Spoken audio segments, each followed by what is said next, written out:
मेरे खुदा मुझे तो इतना मोतबर कर दे, मैं जिस मकाम में रहूं उसे मेरा घर कर दे। और आपका ये जो पिछले 3 महीने का सफ़र रहा आज़ाद साहब की जमात के साथ, उनका ये कहना था कि आप कांग्रेस के साथ संपर्क में हैं और चंद रोज़ में आपकी जो वापसी होती है और आप फिर से कांग्रेस में जाते हैं। क्या ये उसी बात के संकेत हैं कि आप संपर्क में थे और आपकी वापसी जो है वो उसी जमात में होती है? कांग्रेस का एक अपना इतिहास है, एक अपनी हिस्ट्री है। फिर जो पहचान हमें मिली ताराचंद को गांव से उठा के रियासत के बड़े बड़े जिम्मेवार अहदों पे अगर मैं बैठा, मेरी पहचान बनी रियासत में और रियासत के बाहर भी, तो वो कांग्रेस की वजह से बनी। ताराचंद जी, जिस पहचान की आपने बात की, आपको पार्टी से निकालने के बाद जो क्लोज डोर टॉक्स हुई डीएपी में, गुलाम नबी आज़ाद साहब का ये मानना था कि आपको बनाने में उनका एक बहुत बड़ा रोल है। चाहे आप स्पीकर रहे या फिर आप डिप्टी चीफ मिनिस्टर रहे, उनका एक बहुत बड़ा रोल है। ताराचंद जी, कुछ ज़ाती सवाल आपसे पूछता हूँ। कितना मुश्किल वक्त रहा ये पिछले 1 महीने का, और क्या आज आप थोड़ा सेटिस्फाइड हैं? जो मुश्किल वक्त रहा वो गुजर गया? मुश्किलातों से ही ज़िंदगी में गुजरना पड़ता है। तो पीछे भी मुश्किल दिन थे, आज भी हैं। शायद भगवान करेगा आगे भी हमें हिम्मत दे, शक्ति दे के हम मुश्किल दिनों को पार करते जाएं।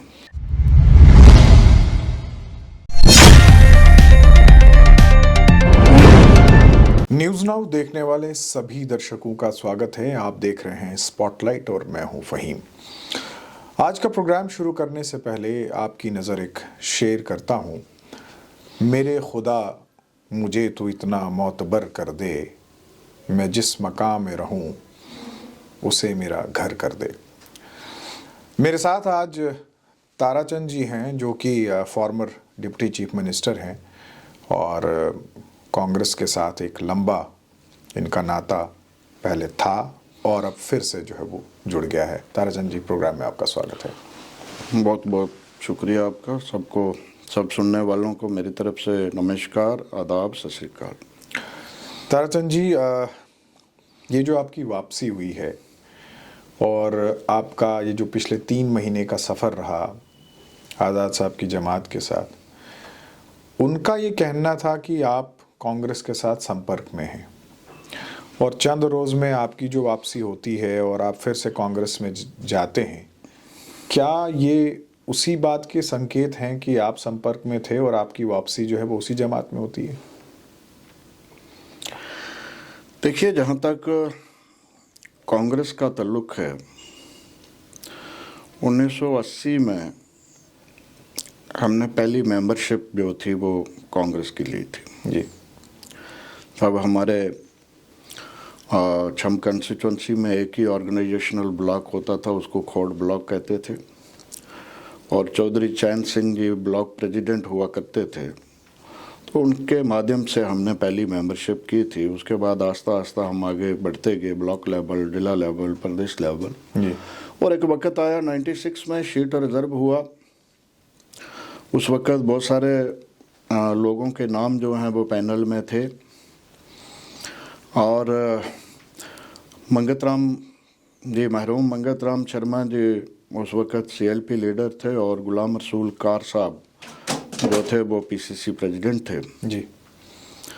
तो सबके नाम जब वहाँ डिस्कस हुए, कुछ लोगों ने वहाँ फुल कांग्रेस चलाई थी मंगतराम जी की पार्लियामेंट इलेक्शन में।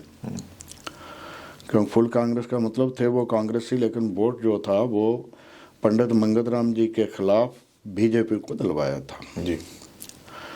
तो मैंने उस वक्त भी उनकी जो पार्लियामेंट का इलेक्शन था, उनके बतौर कैंडिडेट, वो कैंडिडेट थे, तो जब इलाका में गए हमने सारी मीटिंग्स पब्लिक के साथ उनकी करवाई। वो उनको याद था और उन्होंने 96 में मुझे टिकट दिया और लोगों ने मुझे वोट दिया। मैं अपने लोगों का भी बहुत मशकूर हूँ कि जिन्होंने वोट डाल के मुझे पहली दफ़ा एमएलए चुना। आपको मालूम होगा उस वक़्त पूरे हिंदुस्तान में आज की तरह बीजेपी का बहुत बोलबाला था।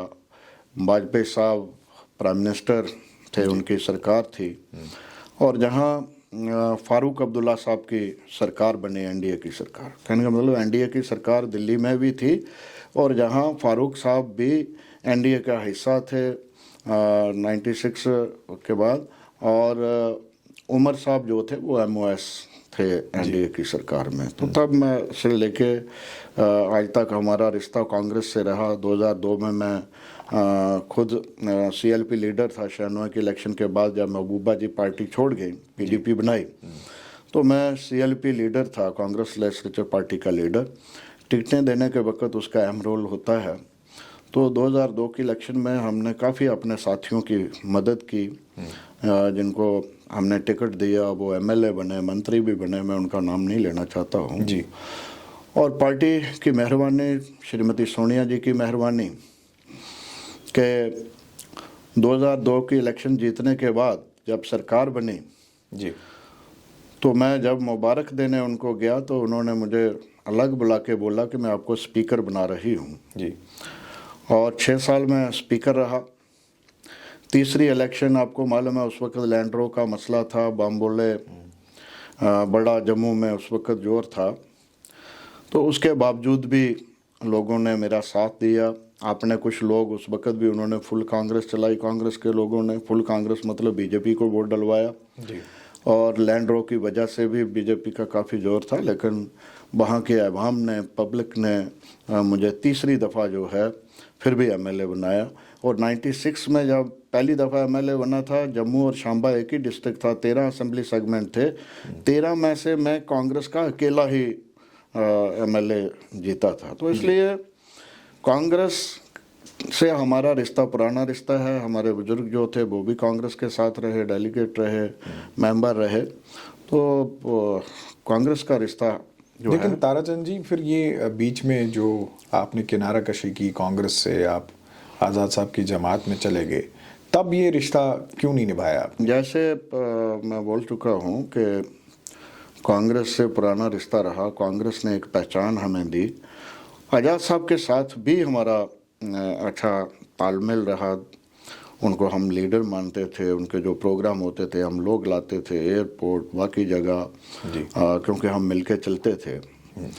तो जब हमने देखा कि इन्होंने रिज़ाइन किया है और अकेले पड़ गए हैं, हमें इस वक्त इनके साथ खड़े होना चाहिए, तो उस वक्त हमने जज्बात में आके अपना इस्तीफ़ा तो नहीं किया था, लेकिन इनको साथ दिया। इस्तीफ़ा मतलब लिख के हमने रिज़ाइन कहीं नहीं भेजा, ना पार्टी ने एक्सेप्ट किया ना पार्टी ने हमें निकाला, लेकिन हम इनके साथ खड़े रहे।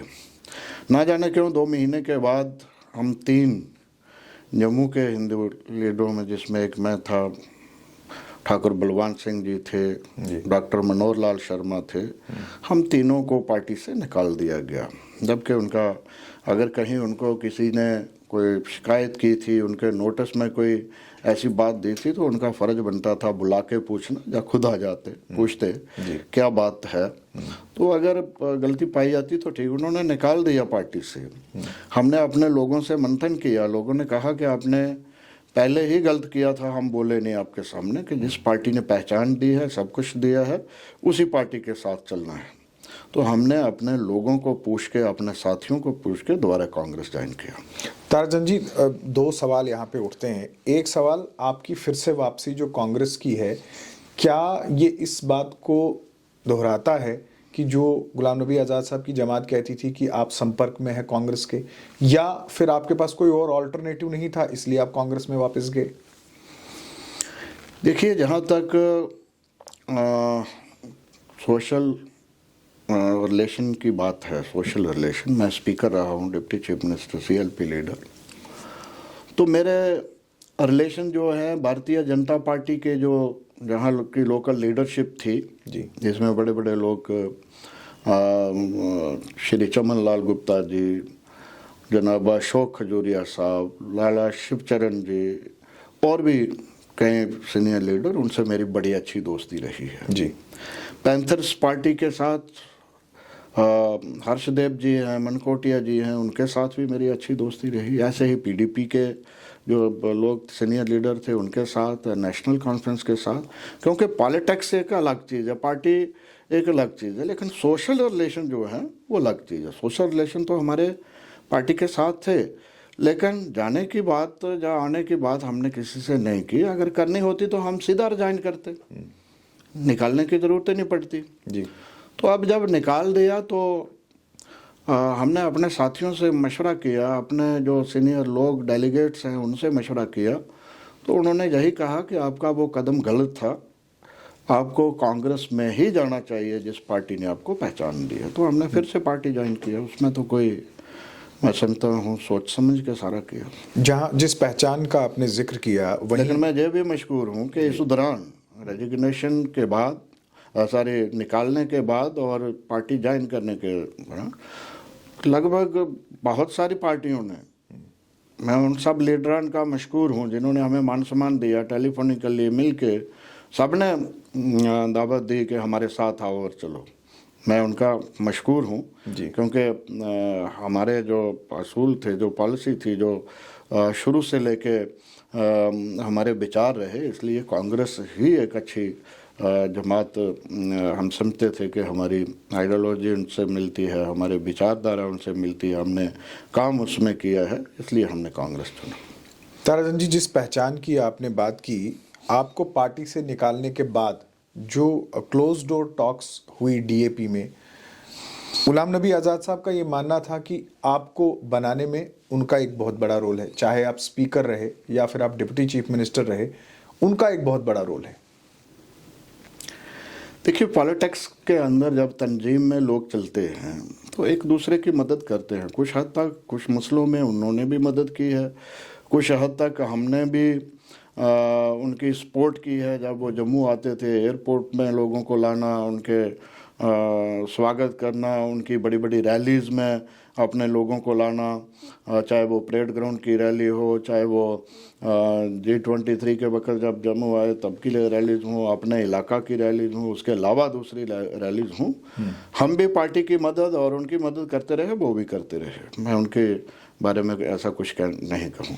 आपने कांग्रेस तो ज्वाइन कर ली, लेकिन चंद रोज़ पहले ही मैंने आपकी ज्वाइनिंग से पहले जब ताज मोहिद्दीन साहब का इंटरव्यू किया तो उनका ये मानना था कि आप लोग फिर से उनके संपर्क में हैं और आप चाहते हैं कि आप वापसी करें डीएपी में, तो क्या इस बात में कोई सच्चाई है?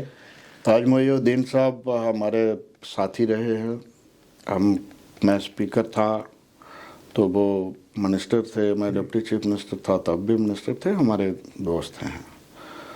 तो उनके साथ जो बात हुई, उन्होंने तो ये हमें कहा, जैसे मैंने पहले कहा कि सब पार्टीज जी के, लगभग सब पार्टीज के नेताओं ने हमें ऑफर दिया। मैं उन सब का मशकूर हूँ, ये नहीं कि उन्होंने गलत किया। जिन्होंने भी ऑफर दिया, हमें मान सम्मान दिया, इज्जत दी, मैं उन सब का शुक्रगुजार हूँ कि उन्होंने हमारे पास अप्रोच किया। लेकिन हमने सारी ज़िंदगी कांग्रेस में दी है। कांग्रेस के असूल, कांग्रेस की पॉलिसी हमें अच्छी लगी क्योंकि इस मुल्क को बनाने में कांग्रेस का अहम रोल है, इस मुल्क को आज़ाद करवाने में कांग्रेस का अहम रोल है, इस मुल्क को इकट्ठा रखना, सेकुलरिज्म, हिंदू, मुस्लिम, सिख, ईसाई, बौद्ध, सबको इकट्ठा रखने में कांग्रेस का एक अहम रोल रहा है। तो इसलिए हमने विचारों के मुताबिक अपनी पार्टी। ताराचंद जी, बीजेपी से भी ऑफर आई? अब इंडिविजुअल में बात नहीं करूँ, मैंने कह दिया कि सबकी तरफ से हमें प्यार मिला, उन्होंने मान सम्मान दिया, उन सब का शुक्रिया। इल्ज़ाम आप पे ये भी लगे, जो आप और आपके साथी जिनको निकाला गया, ये कहा गया कि आप भारतीय जनता पार्टी के बारे में बहुत ज़्यादा बोलते हैं, पब्लिक जहाँ भी पब्लिक रैलीज़ वगैरह होती हैं, तो क्या इस इल्ज़ाम में कोई सच्चाई थी?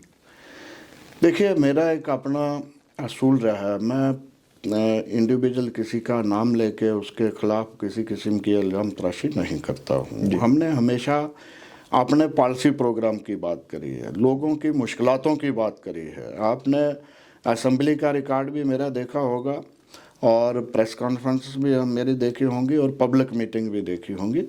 हम पॉलिसी प्रोग्राम की बात करते आए हैं, करते रहे हैं, आज भी कर रहे हैं। अब किसको क्या लगा, उन्होंने क्या सोचा, कहीं से प्रेशर उनको था या कुछ ऐसा था, मुझे उसका कोई मालूम नहीं, इल्म नहीं, क्योंकि इस बारे में हमसे कोई बात नहीं हुई। अच्छा, आपका जो 4 महीने का सफ़र रहा डीएपी में, ये कब आपको महसूस हुआ कि पार्टी में कुछ सही नहीं है? क्या आपको भी बाकी जो लोग निकले वहाँ से, जैसे पार्टी के रजिस्ट्रेशन को लेकर, फ्लैग को लेकर, या बाकी जो इश्यूज थे, क्या आपको भी कहीं कोई ऐसे वक्त पे लगा कि जो आपका फैसला था कांग्रेस छोड़ने का वो गलत था? कांग्रेस छोड़ने का मेरा फैसला गलत था। मैंने पब्लिकली प्रेस कॉन्फ्रेंसों में भी कहा, मैंने दिल्ली में भी कहा कि वो फैसला मेरा गलत था, मैंने अपने लोगों को नहीं पूछा था जी। लेकिन जहाँ डीएपी की बात है, अब डीएपी से हम बाहर हैं, डीएपी ने हमें बाहर कर दिया। अब मैं उसके बारे में कोई बात नहीं करना चाहता। अच्छा, जैसे आपने खुद कहा कि मुख्तलिफ पार्टियों से जो है वो आपको ऑफर्स आई, और लेकिन आपने सिर्फ कांग्रेस का ही दामन चुना, तो कोई ख़ास वजह, जबकि ये एक अच्छा मौका था, अगर आप चाहते तो आप बीजेपी में भी जा सकते थे?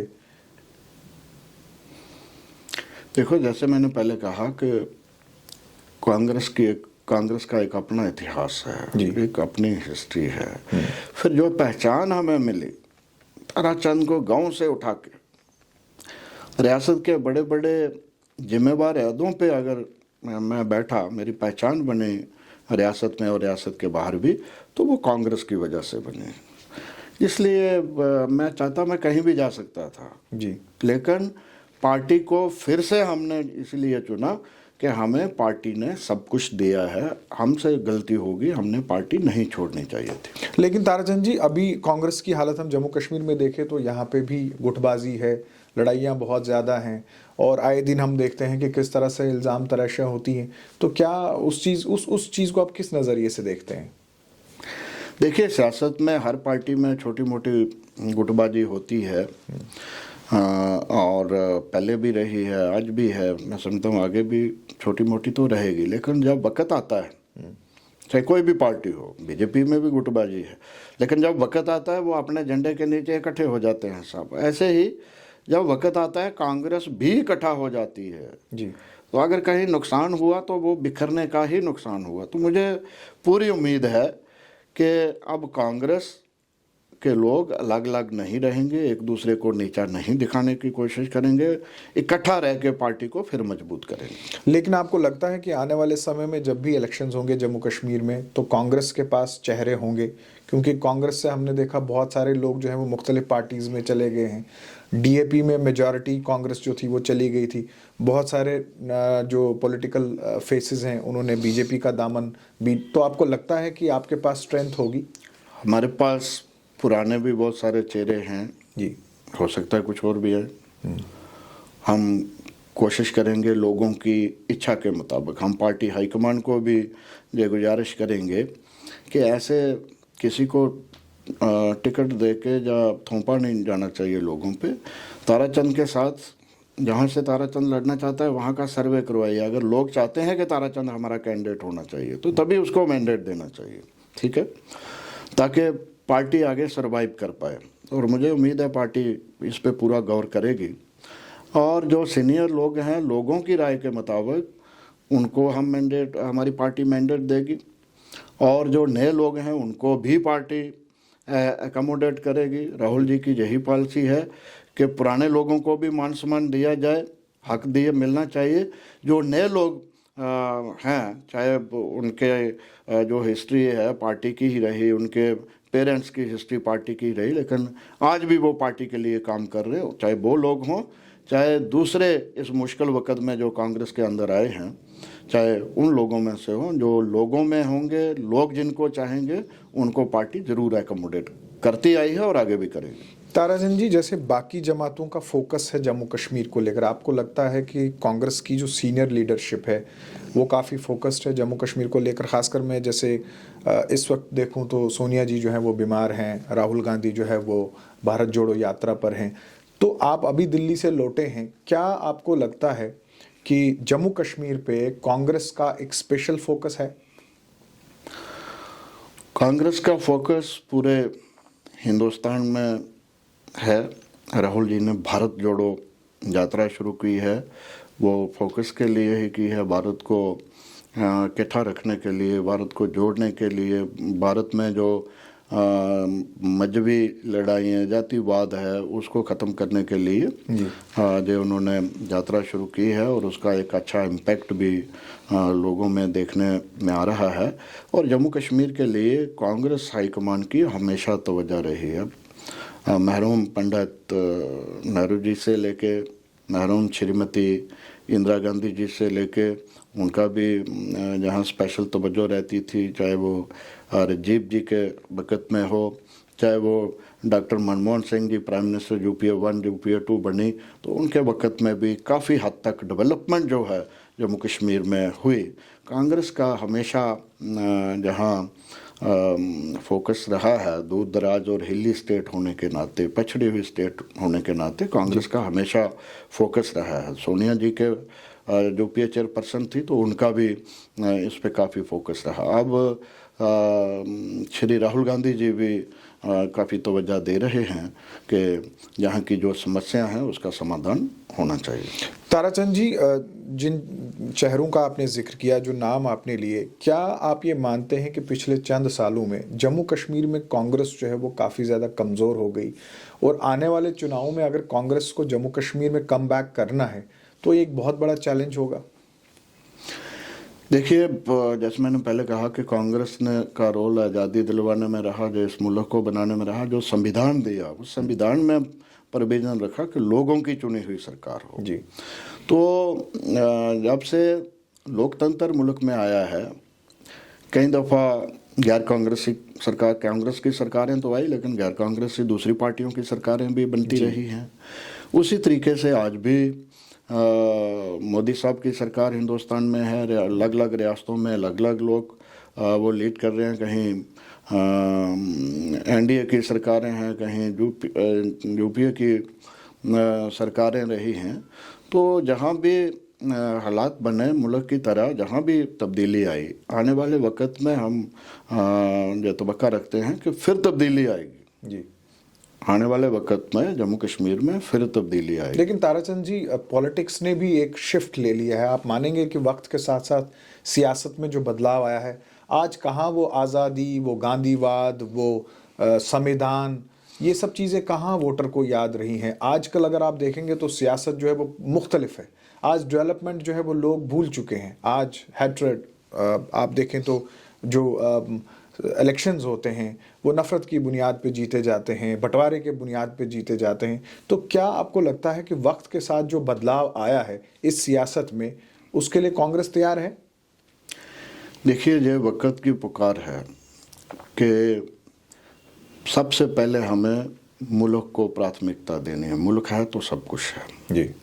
तो मुल्क बनता है सब फिरकों को, सब तबकों को, सब इलाक़ों को जोड़ के। जो मुल्क के अंदर इलाके, उन सबको की यकसन तरक्की हो, बराबर तरक्की हो, सबको बराबर तवज्जो दी जाए। सब फिरकों को, चाहे वो किसी भी मजहब, धर्म से, जाति से ताल्लुक़ रखते हैं, उनको पूरी तवज्जो दी जाए, मान सम्मान दिया जाए। जो जिसका हक बनता है उसको मिलना चाहिए, तो तभी मुल्क मजबूत रहेगा। कांग्रेस की हमेशा तवज्जो रही है, आज भी है। भारत जोड़ो यात्रा का भी यही मकसद है और आगे भी रहेगा। ताराचंद जी, कुछ ज़ाती सवाल आपसे पूछता हूँ। कितना मुश्किल वक्त रहा ये पिछले 1 महीने का, और क्या आज आप थोड़ा सेटिस्फाइड हैं? जो मुश्किल वक्त रहा वो गुजर गया?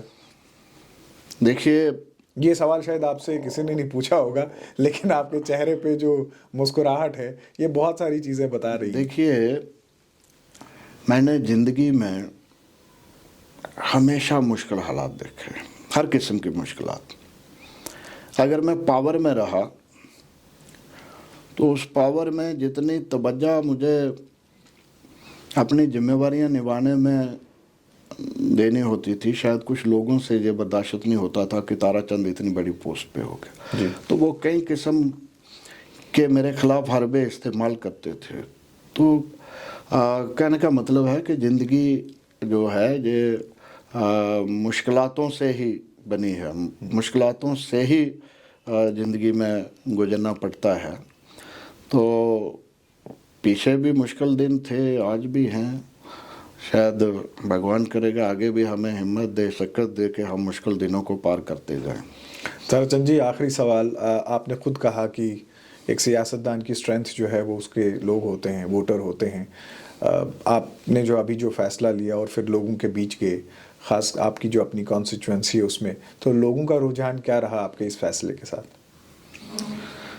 देखिए, जब मैंने पार्टी छोड़ा तो लोग मेरे साथ खड़े थे जी। लेकिन अंदर से खुश नहीं थे, मेरे सामने बोलते नहीं थे। तो जब मैंने फिर उनको पूछा कि अब मुझे निकाल दिया गया तो क्या राय है आपकी कि कहाँ जाना चाहिए, क्या करना चाहिए, तो उन्होंने कहा कि जिस पार्टी ने आपको पहचान दी है उसी के साथ चलना चाहिए। हम चाहते थे कि आप पार्टी नहीं छोड़ो, लेकिन आपने मन बना लिया था, हम आपको मना नहीं कर पाए। तो इसलिए अगर आपको निकाला है तो अच्छा हुआ, आप फिर उसी पार्टी के साथ चलो जिस पार्टी ने आपको पहचान दी है, हमारे इलाका की डेवलपमेंट की है। अच्छा, बिल्कुल आखिरी सवाल, मुझे ये बताएं, दिल्ली में अभी आप गए, आपने दोबारा आपकी वापसी दिल्ली में हुई, क्या रुझान रहा आपका पार्टी में? क्या किसी ने ये गिला शिकवा किया कि आप क्यों गए थे, कहाँ गए थे? मेरे ख्याल आप भी देख रहे होंगे, मीडिया ने काफ़ी उसमें मदद की। हम मीडिया, नेशनल मीडिया के भी बहुत मशहूर हैं कि उन्होंने भी हमें काफ़ी प्यार दिया, मदद की। और कांग्रेस हाईकमान के भी हम मशहूर हैं, खासकर मैडम सोनिया जी के, श्री राहुल गांधी जी के, खड़गे साहब के जो हमारे प्रेसिडेंट हैं इस वक्त, प्रियंका जी के, कि उन्होंने भी काफ़ी मान सम्मान, हमें प्यार हमें दिया कि कांग्रेस की जो सीनियर लीडरशिप थी, जनरल सेक्रेटरी, जो हमारे एडमिनिस्ट्रेशन हैं, उनको भेजा कि आप ज्वाइन कराओगे मीडिया के सामने। जयराम रमेश जी वहाँ थे और भी सीनियर लीडर थे जिन्होंने खुद साथ होके प्रेस कॉन्फ्रेंस करके हमें पार्टी में ज्वाइन कराया और काफ़ी प्यार दिया है, पार्टी ने इज्जत मान दिया है। और उन्होंने कहा जो 2 महीने की छुट्टी पे थे, अब इनकी छुट्टी ख़त्म हो गई तो वापस आ गए, हम इनका वेलकम करते हैं। ताराचंद जी, आपने हमें समय दिया, हमारे स्टूडियो में आए, आपका बहुत बहुत शुक्रिया। मुझे बहुत बहुत शुक्रिया आपका भी कि आपने मुझे जहाँ बुलाया और अपनी बातें रखने का मौका दिया, बहुत बहुत शुक्रिया। तो ये थे सीनियर कांग्रेस लीडर ताराचंद, जो कि पूर्व डिप्टी चीफ मिनिस्टर भी रह चुके हैं जम्मू कश्मीर के, और इनका ये मानना है कि गया हुआ वक्त मुश्किल था, आने वाला वक्त जो है ये उम्मीद रखते हैं कि अच्छा होगा। और इनका ये भी मानना है कि आने वाले समय में कांग्रेस का जम्मू कश्मीर की सियासत में एक बड़ा रोल होगा। आज के प्रोग्राम में बस इतना ही, इजाज़त दीजिए, आदाब।